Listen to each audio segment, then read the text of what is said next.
So, to start the Siberian choke, you need to start in side control. So, this is side control, right? Except this time, you put this hand over his arm because you don't want him blocking the choke. Okay? So then after that, you put your elbow on his lower midsection, like this, which gives you enough an angle to bring his head up, first his head up like this. Okay? Now, you put your arm like this, right? So that you have your arm against, your bicep against his carotid arteries. And then you put your hand right on your neck, and you go like that, and you just go down. And what you do is you bridge to the side so that his neck is getting compressed more, and that's what makes him tap out. I'm Michael Fiamski, and that was the Siberian choke.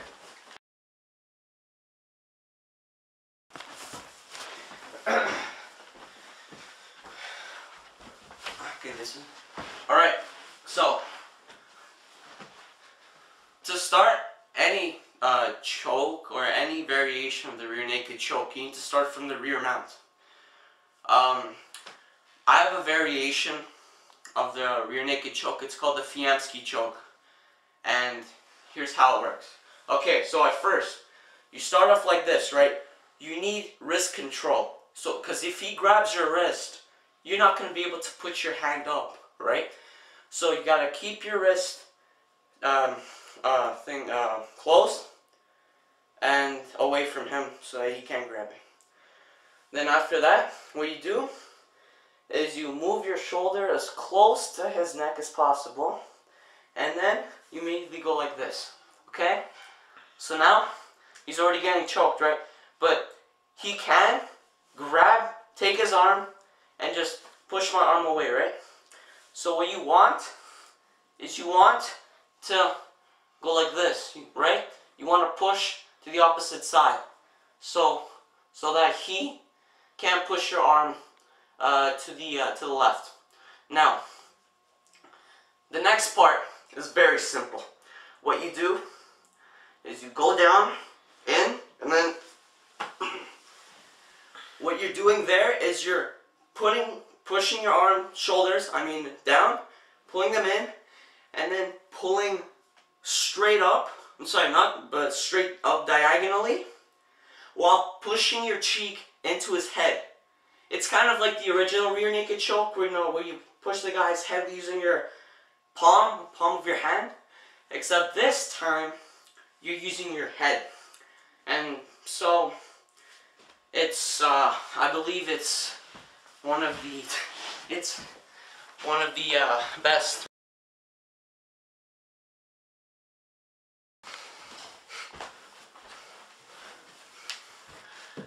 Hey guys, I'm gonna teach you my variation of the guillotine choke. It's called the pillory.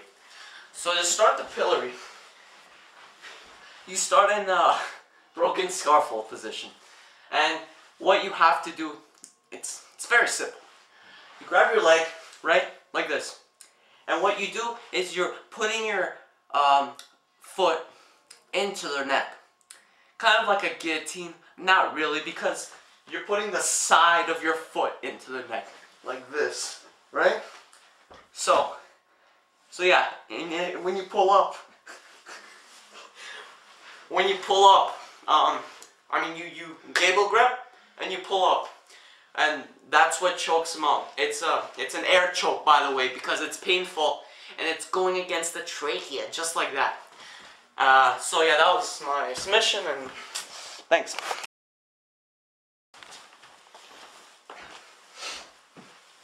Alright guys, I'm going to teach you 2 submissions right now in this video.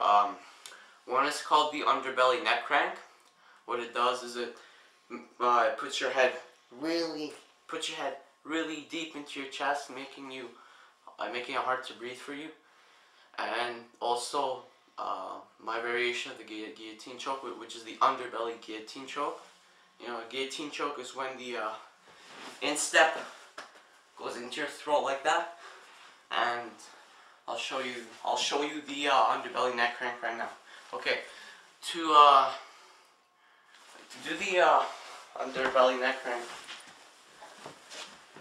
you start at side control. Okay,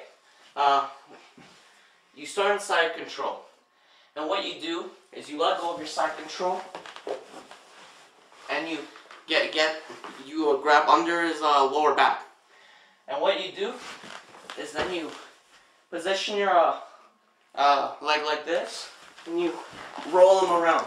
Okay, right? What this does is, now what you can do is you can crank his neck like that,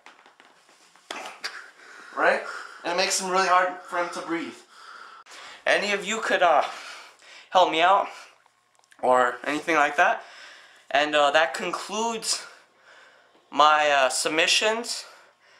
And if you can give me any tips or anything like that, it will be appreciated. Thank you so much for watching these. Yeah. Shit.